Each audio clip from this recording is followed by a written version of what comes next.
2026, a U.S. Army AH-64 Apache attack helicopter is flying a combat patrol near one of the most dangerous waterways on Earth. The crew has survived missiles. They've trained for crashes. They've prepared for capture. What they have never prepared for is being rescued by a robot. Just after sunset, an Iranian drone strikes one of the most heavily armored helicopters ever built. Seconds later, a machine worth tens of millions of dollars disappears beneath the waters of the Gulf of Oman. 2 American pilots are left floating in hostile waters. Iranian forces are nearby. The nearest manned rescue aircraft is still far away. And then, for the first time in military history, an unmanned vessel arrives. No rescue swimmer jumps into the ocean. No sailor risks his life in the water. Instead, a robot boat pulls the pilots aboard, and the age of autonomous combat rescue begins. This is the story of how a $35,000 Iranian drone defeated a helicopter costing over $50 million. How the U.S. Navy's secretive drone fleet conducted the first unmanned combat rescue in history. Why Apache pilots spend years preparing to escape underwater crashes. And how this single incident triggered a new round of military strikes between the United States and Iran. Because what happened that night wasn't just a rescue. It was a glimpse into the future of warfare. The Strait of Hormuz is only about 21 miles wide at its narrowest point. Yet nearly a quarter of the world's seaborne oil trade passes through it. For decades, the United States and Iran have treated this stretch of water as one of the world's most dangerous military flashpoints. By June 2026, tensions were already elevated. American forces were conducting intensive patrols. Iranian drones and missile units were on high alert. And U.S. Soviet Army Apache helicopters had become a critical part of regional surveillance and maritime security operations. On the evening of June 8th, one Apache crew launched on what should have been a routine patrol. It would become anything but routine. The AH-64 Apache is not merely a helicopter. It is a flying tank. The aircraft carries approximately 2,500 pounds of armor protection. Its 30mm M230 chain gun fires over 600 rounds per minute. It can carry up to 16 Hellfire missiles. Its radar and fire control systems can track well over 100 potential targets simultaneously. Depending on variant and equipment package, a single $1 million.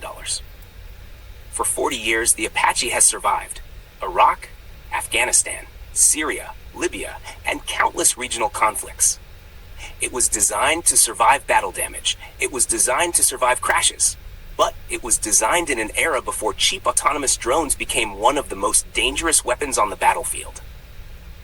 The drone believed to have brought down the Apache belonged to a family of Iranian one-way attack drones, often collectively referred to as Shahed systems.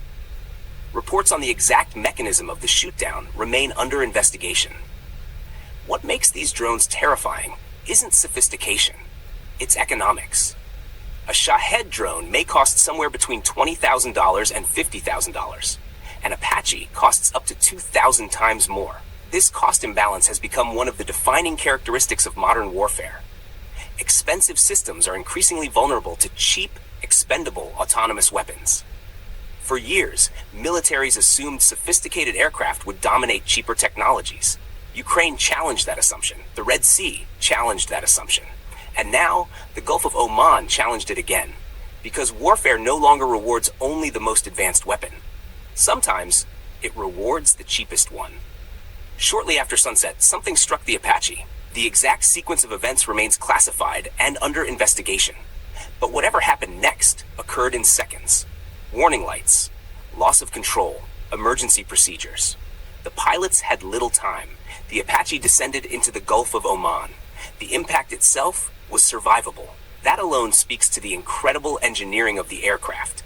But surviving the crash was only the beginning.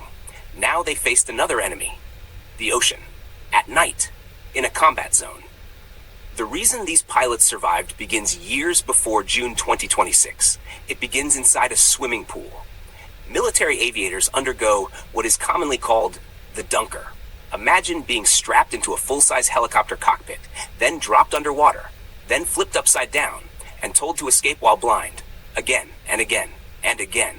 The purpose isn't confidence. The purpose is instinct. Because underwater, panic kills. Training saves lives. The pilots knew: keep orientation, locate the exit, release the harness, push clear, surface. Those procedures, drilled hundreds of times, transformed what could have been a fatal crash into a survivable event. And now they waited, alone, in hostile waters.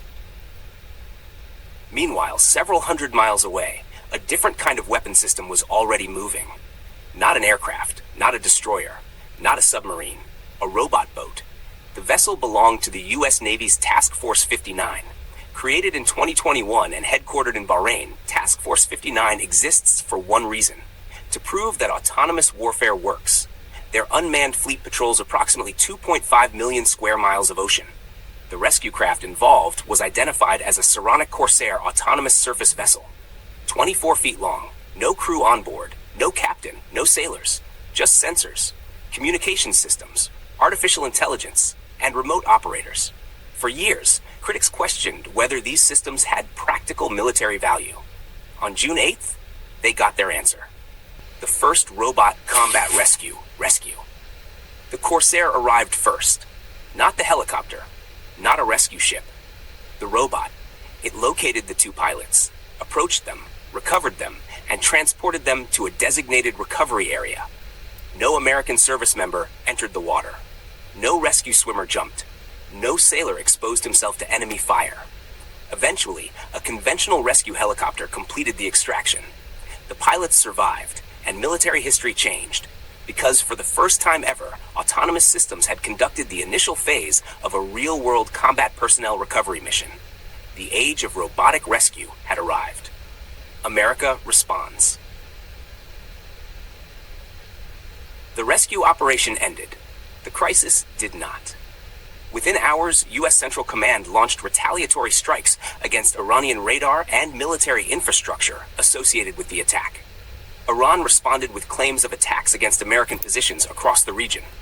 The ceasefire that had existed only days earlier suddenly appeared fragile once again. Neither side wanted a larger war. Neither side wanted to appear weak. And history shows that those two goals are often incompatible. Historians may eventually conclude that the most important event on June 8, 2026, was not the loss of an Apache, it was the rescue. Because on that night, humanity crossed a line. For the first time in combat history, a machine found soldiers, a machine saved soldiers, and a machine brought them home. The question is no longer whether autonomous systems will transform warfare. That transformation has already begun. The only remaining question is, how far will it go? Sources and reporting on the June 8th rescue and subsequent military actions were drawn from reporting by military and defense outlets and public statements by U.S. Central Command.